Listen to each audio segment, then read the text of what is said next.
we will continue with our cost saving opportunities, which we identified in our projects. Why we are sharing these opportunities with you is help you to kickstart. This will trigger your thinking process and you will find new opportunities inside your organization. In this company, we identified almost 33 opportunities. Two of them were capital intensive, so we suggested not to pursue that. So we validated 31. We visited the locations. We found that there were good opportunities and we permitted to implement them. This is how we do our projects. We validate, guide, and help you to implement. The handholding is over a 6 months period so that we monitor and measure the progress and ensure that the progress is not derailed. The project is not derailed because of some opposition. So we monitor the entire implementation process closely so that you achieve the desired gains. And before we start implementing, we are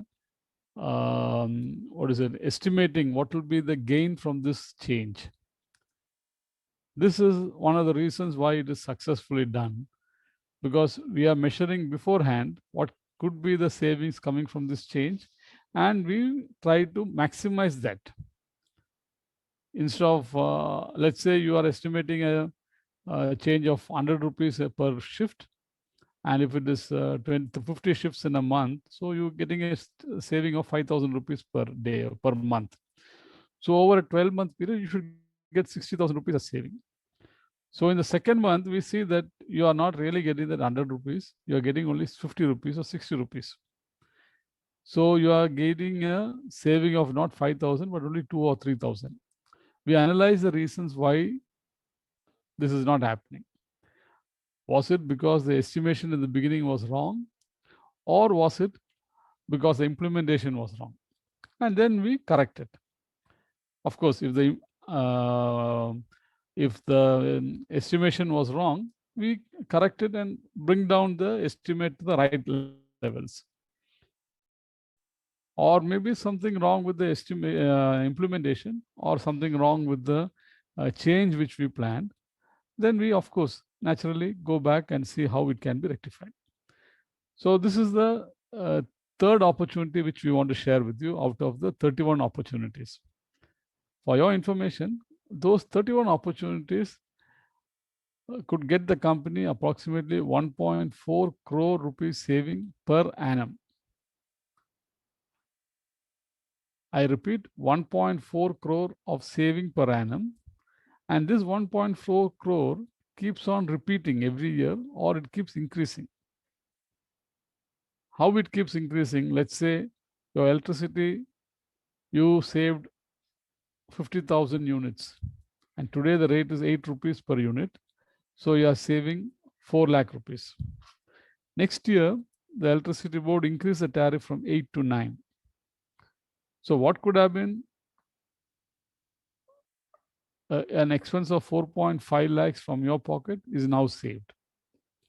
You get the point. You have saved 50,000 units, but today the rate for the 50,000 is 9 rupees per unit. So it gives you a saving of approximately 4.5 lakh rupees. In this company, we could identify a saving of approximately 6 lakh units per annum. We'll come to that later. So here, again, wood is one main item consumed in the factory for packing and transporting goods. Okay, wood is consumed in huge numbers, huge volume, because most of their packing material is wood, and they use a lot of plywood, and especially if it is going through sea, for export, they use marine plywood, which is again more expensive. So saving on the wood was a task given to us from the management, and we could improve upon the consumption there. We could bring down the consumption to a sizable number, volume.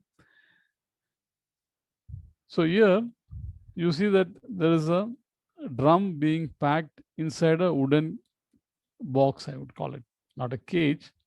There is a steel drum, and again there is a this drum is packed in a wooden box like this. Of course, the box is open on 4 sides.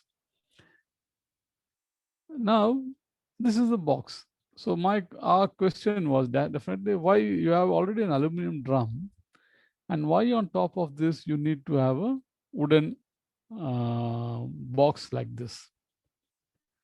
So the reply came that this wooden box, the aluminum cans used to be stacked one above the other, say 3, 4, 5 stackings. So to prevent damage to the box at the bottom, they adopted this model method of making this box. Okay, fine. Sounds good. But again, you have 4 legs at the side. So whatever load is coming on the 4 legs, not at the center. Okay, this was at the back of our mind when we identified another area where they were making a round wooden cover from a fresh piece of wooden sheet. You see, they are extracting a wooden cover from a fresh piece of wooden sheet. Okay. So we suggested that instead of using a fresh piece to make this round piece, why don't we carve a round piece from here like this? This was also an opportunity identified by one of their employees based on our training.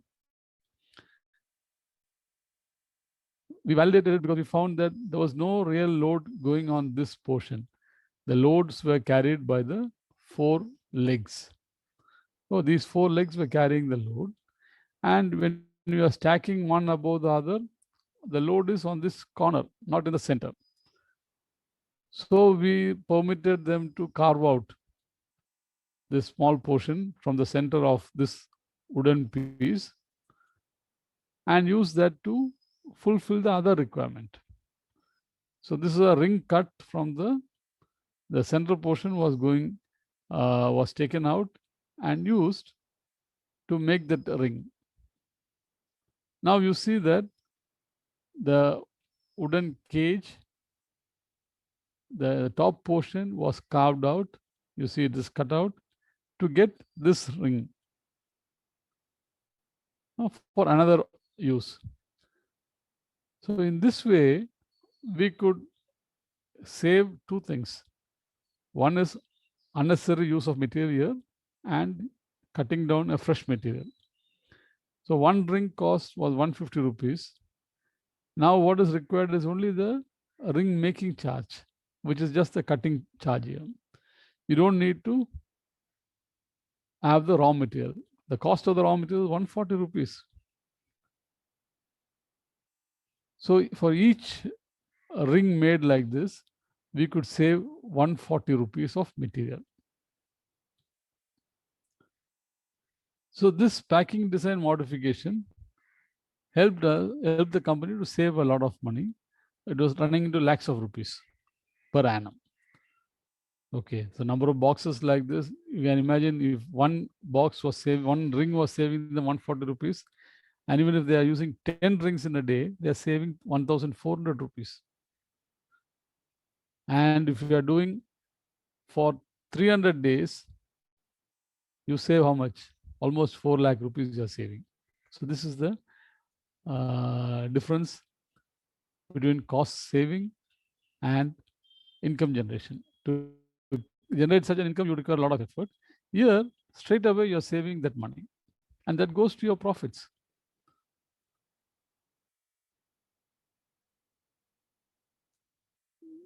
You see the analysis for this.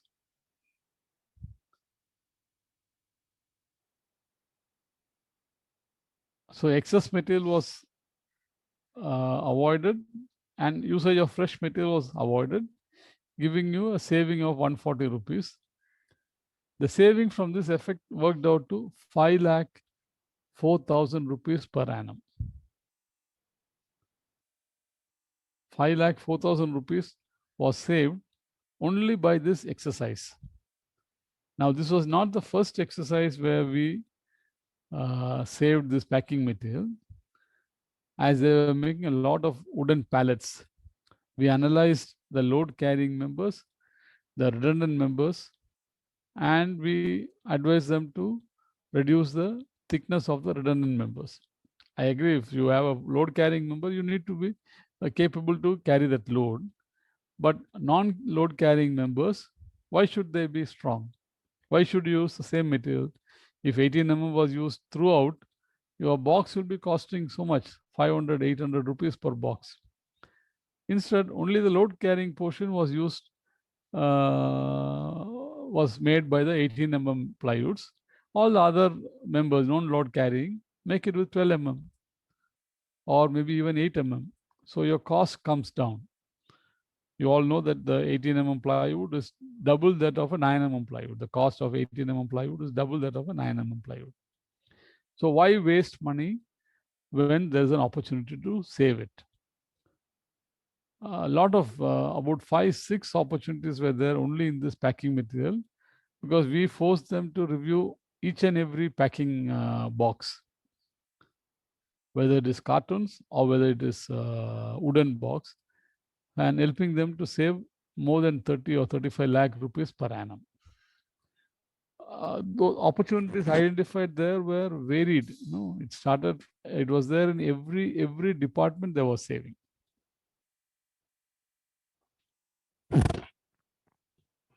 This is the same wooden saving. Now the next saving we want to share is in the electricity saving. Now electricity saving, as we had detailed it during one of the videos earlier on Quick Winner, whatever changes you make, and if it's successful, you will get the saving from the very next minute. There is no need to go back on that. The saving is immediate. That's why we call it a quick winner.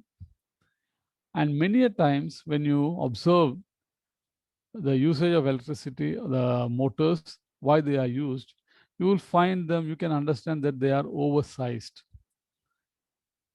Especially if it's a factory which was 30 or 40 years old, you will find a lot of motors there are oversized, not by default.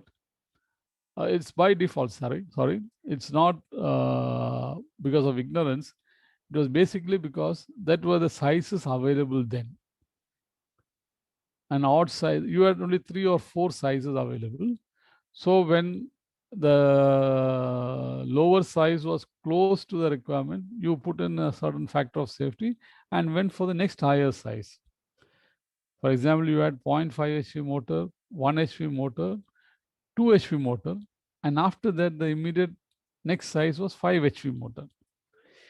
Imagine your requirement was only 2.5 HP. You were forced to use a 5 HP motor. Okay, and the 5 HP motor will require definitely the current of a 5 HP motor. So the balance force was just lost. So this is what was resulting in big sized motors. And you always found that those motors can be downsized.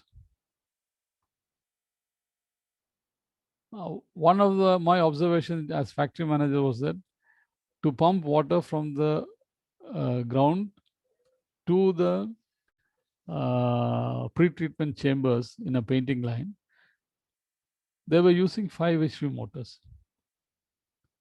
You might recollect our painting problem. They were using a 5 HP motor, and there were about 7 5 HP motors in that system. After a brief visit to India, in our homes, we are using well water, and to pump the well water, we have the pumps, and the motor used by those pumps are only 1 HP. And when I analyzed the length traveled by the water, it was a vertical lift of not less than around 75 to 100 feet. and a horizontal displacement of more than 25 feet. So a vertical displacement of 100 feet and a horizontal displacement of 25 feet, and still we used a 25 HP, 1 HP motor. Whereas for a vertical displacement of 10 feet and an horizontal displacement of 3 feet, we were using 5 HP motors. Of course, there was a difference. At home, you used the 1 HP motor for maybe 15 minutes and then switch it off. Then you use it the next time. Whereas in the factory, you're using it continuously. So the motor is running continuously. Because as long as the conveyor is running, you need to have the pre-treatment chamber also working. So this forced me, anyway, that was one requirement. But I saw the displacement, I found that using a 5 HP motor was very much on the higher side. So we experimented with a 2 HP motor and found that there was no the complaints coming from the QC department. When we make a change, see who are all going to make complaints. Is the product going to be rejected by the QC? Is the customer going to face the problem? If it is going to be internal, you can safely take the risk. So in my case, it was the internal QC department which has to approve the product. And we found that the QC did not even notice that the motor was changed from 5 HP to 2 HP. They are bothered about the final product. We ran it for a week. There was no breakdowns. There was no complaints. So we decided to switch over all the 5 HP motors to 2 HP motors, which was more than sufficient. That same example was used to train the people. And we found that there was some pumps of 20 HP run by 20 HP motor. The furnace cooling water circulation pump was using 20 HP motors.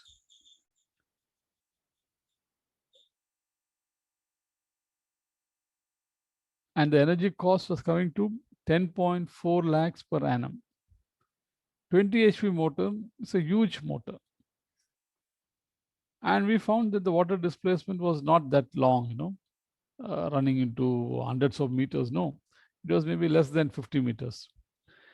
So we suggested that let us go for a 10 HP motor and see what is the impact. We found that the 10 HP motor was more than sufficient. We tried it for a week's time and we found that it was okay. And that is how we decided to use a 10 HP pump.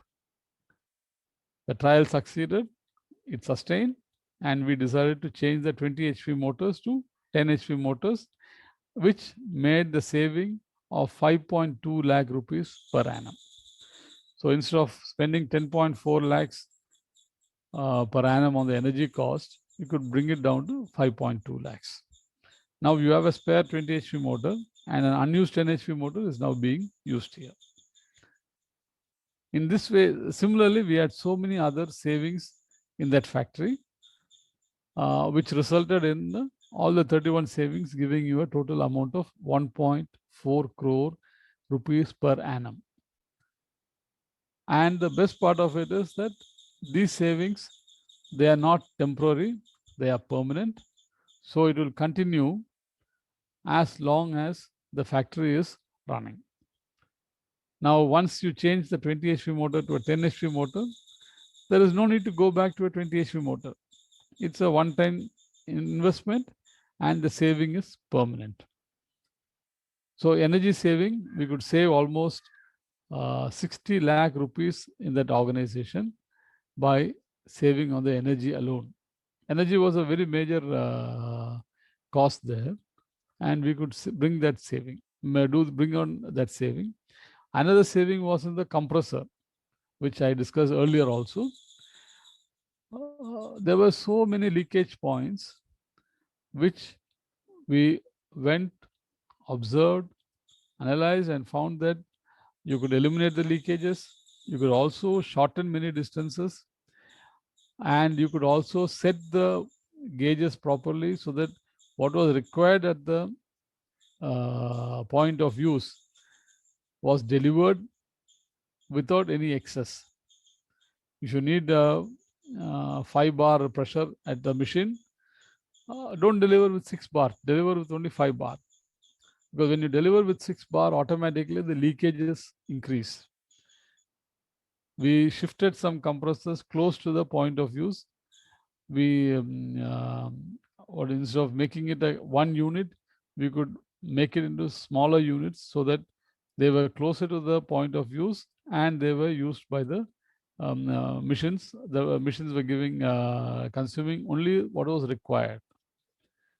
No need to take care of the extra pressure drop, no need to take care of the excess leakages, and we could bring down the energy required for running those compressors. Also, that saving was going to about a couple of lakhs of units per annum. So that's how we could make a big saving in the energy sector also. Another opportunity which we want to share with you is the electricity consumption for illumination. As we all know, the illumination industry has undergone a sea change in the last 10 to 15 years. The 90s and 2000s, there were a lot of HID lamps, which was consuming a lot of energy. High intensity discharge lamps using sodium vapor or mercury vapor or metal halide vapors, they were giving very good light and good uniformity. But what was the problem was the high power consumption. A 400 watt sodium lamp would give you around 48,000 lumens. And that was used for doing all the street lighting and highway lightings. Okay. You had a 1,000 watts lamp giving a much more output, and that was covering a large area. Okay. But of course, they were consuming 1,000 watts per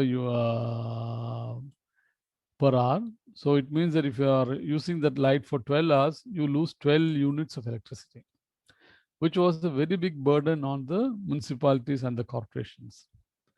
Slowly, you found the tube lights were getting replaced by CFL lamps, the mercury lamp CFLs. And later, towards the 2010s and 2012s, LED started coming. After 2005, LED started coming on an experimental basis. And by 2015, it was well entrenched in the market. Now you find almost all the other lamps are out and you find only LED lamps. LED has what got a very big advantage. One is it's a white light, and the second one is the lumens given per unit or per watt is high compared to the other sources of lights. I'm just showing a small example here. A mercury light of 250 watts gives approximately 10,500 lumens, whereas an LED light of 90 watts gives you approximately 8,482 to 11393 lumens. So what is done by a 250 watt mercury light can be achieved using a 90 watt LED light. And even after 8-meter distance, you find that the lux level is on the higher side. Okay. Now you require 100 to 150 luminance at the machine. If you're using a mercury, maybe it was not sufficient, whereas if you use a LED, it was more than sufficient, because it is giving you 270 to 330. So you can increase the spacing as well. So LED lights has got that advantage. It gives more light and better uniformity and more white color, okay, compared to other HID lamps. So LED has become now a norm, and there is no harm in using LED light, and your saving is huge. Imagine you're using a mercury. In this case here, they were consuming approximately 36 units per day, which was replaced by LED light. And what was the saving coming there? Almost 1/3 was the requirement. So instead of 250 watts, they shifted to a 90 watts. So you were using only just 1/3 of what was required. Okay, so instead of 12,960 units and 9,760, which is about 21,000 units per year, you could do with 7,000 units per year. So this is the opportunity you have when you use LED lights. So try to replace all your HID lamps with LED lights. Similarly, your tube lights also with LED tube lights. This will help you to save a lot of power. Even at homes, if you're using a normal tube light, it consumes 40 watts. Today, an LED tube light is available freely, easily. It is consuming only about 18 watts. So this is another opportunity. As I said before, you see that the opportunity number, because it's coming from a certain project. So with this, we come to the end of our session on invented wheels. We shared with you 5 examples where we could save consumption and money. Okay, and these identified opportunities, you will find similar opportunities in your enterprise also. Please try that and try to utilize it, implement the change so that you achieve big saving. For your projects, if you want advice, guidance, you can always contact Delta Eta Cost Reduction Consultants. Thank you very much.